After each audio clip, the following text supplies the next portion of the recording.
Rasulullah menjadi tauladan bagi kita, mengajarkan kepada kita agar membaca doa tersebut, rutin untuk membaca doa tersebut agar hati kita ditetapkan dalam keimanan kepada Allah. Karena kita nggak tahu hati kita hari ini seperti ini, besok bisa jadi seperti jauh daripada hari ini tuh bisa. Karena kisah-kisahnya itu banyak. Kisah-kisahnya nggak usah jauh-jauh. Kisah daripada sahabat-sahabat Nabi terdahulu itu banyak. Dan itu bukti nyata Allah Maha membolak-balikan hati manusia. Makanya dulu ada sahabat Nabi yang alim, yang cerdas, yang ibadahnya wah, wes nggak setara sama kita yang ibadahnya masih minyak ini, tapi di akhir hidupnya wah ya tuh bilang jadi seperti itu gitu. Seperti kisahnya itu.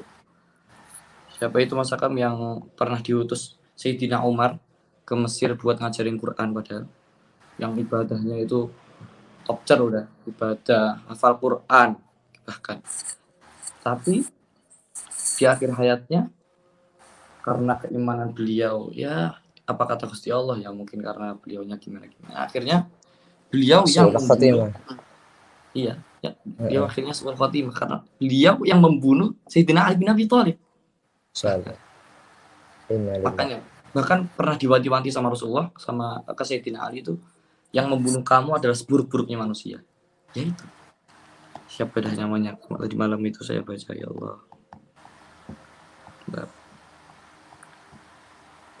Pokoknya itu orang itu. Terus ada juga yang ketika di perang, yang masalah ghanimah itu, yang masalah pembagian harta perang, ada di marga yang sama dengan yang membunuh Sayyidina Ali bin Abi Thalib juga itu.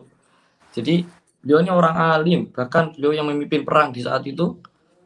Terus akhirnya ketika pembagian harta rampasan perang, beliau ngeluh ke Rasulullah, kayak protes ke Rasulullah. Ya Rasulullah kok nggak adil gini? Langsung sama Rasulullah itu dicela sama Rasulullah. Dicela sama Rasulullah bilang, celakalah kamu. Saya ini nggak pernah ngelakuin sesuatu tanpa bimbingan Allah Subhanahu wa taala. Dan mulai dari situ muncullah sebutan orang-orang yang menghafalkan Quran cuma sampai lehernya saja. Jadi nggak sampai masuk ke hati, cuma hafal. Ya wes mandek di sini doang, hafal top tapi nggak diamalkan gitu. Terus itu contoh-contoh di mana orang-orang yang asalnya baik sekali, hatinya bersih, terus ibadahnya jalan, tapi akhirnya dia hayatnya karena tidak berpegang teguh kepada keimanan, merasa lebih baik, akhirnya suul khotimah. Allah menghendaki matinya dengan ending yang tidak baik. Terus yang endingnya baik juga ada, yang aslinya benar-benar benci sama Rasulullah, memusuhi Rasulullah, nggak senang sama Rasulullah ini. Terus akhirnya cinta sama Rasulullah, menjadi sahabat terbaiknya Rasulullah, bahkan makomnya di samping Rasulullah sama Sayyidina Abu Bakar Siddiq. Siapa itu? Sayyidina Umar bin Khattab. Dulu Sayyidina Umar itu, wah, kalau ada orang Islam, beliau yang paling pertama maju buat nyiksa itu. Iya, setelah beliau akhirnya mendapat hidayah dari Allah, akhirnya menjadi sahabat terdekatnya Rasulullah juga setelah Sayyidina Abu Bakar Siddiq. Bahkan ketika Rasulullah meninggal, beliau itu orang yang paling gak terima ketika Rasulullah meninggal. Gak bisa nerima takdir kalau Rasulullah meninggal. Sampai bilang Muhammad meninggal, saya bunuh. Saya penggal ya. Iya. Itu ya, itu bukti-bukti nyata, gak usah jauh-jauh. Bukti-bukti nyata. Allah membolak-balikan hati manusia. Sedih banget ceritanya itu. Lalu Abu Bakar mendekati Sayyidina Umar. Wa ma kana Muhammadun illa rasul, katanya. Tidak ada Nabi Muhammad itu terkecuali hanya utusan. Qad khalat min qablihi rusul. Dan sesungguhnya telah kembali kepada Allah juga utusan-utusan sebelum Rasulullah SAW. Akhirnya Sayyidina Umar sadar dan menangis. Dari saking cintanya kepada Rasulullah SAW, Sayyidina Umar ketika ada orang yang bilang Muhammad sudah wafat, qad mata Muhammad sudah meninggal, barang siapa orang yang bilang Muhammad sudah meninggal, sudah wafat, aku penggal lehernya.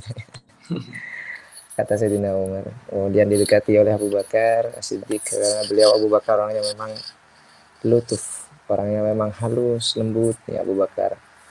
Ya, jadi luluhlah hatinya Sayyidina Umar radhiyallahu anhu. Jadi ya benar banget cerita-cerita yang Mas Azmi sampaikan tadi, wabah Allah itu gampang sekali teman-teman semuanya untuk membolak-balikan hati seseorang. Contohnya begini, kamu sudah punya pasangan. Ini contoh ya, contoh. Pasangan kamu adalah pasangan yang paling cantik menurut kamu, paling kamu sayang, paling kamu manja, sudah. Pokoknya top pasangan kamu sudah. Kemudian ya, ada orang yang lebih baik daripada pasangan kamu lewat aja deh. Sudah. Hati tuh gini dah. Gini. Hati tuh gini dah. Deketin nggak ya? Deketin nggak ya? Lah itu. Jadi intinya, tapi teman-teman semuanya, apa namanya? Kalau masalah keimanan, ini lebih konteksnya ke keimanan ya. Ketika Allah membolak-balikan hati, kadar iman seseorang itu naik turun. Naik turun karena manusia. Kadang naik ketika di pengajian, naik namanya senaik-naik ya.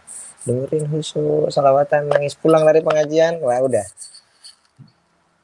tuh. Ngumpul sama temen, lihat ini, lihat itu, wibah, segala macam, akhirnya down lagi imannya. Akhirnya males buat sholat ya, pergaulan penting. Terus ada kalanya manusia itu apa namanya? Kadang pasrah dengan keadaan, nggak boleh sebenarnya. Karena hidayah itu dijemput, teman-teman. Teman-teman nggak boleh, ya udah deh, masih muda kan, ya udah yuk kita foya-foya dulu, masih muda kan, ya udah kita senang-senang dulu. Nggak boleh seperti itu.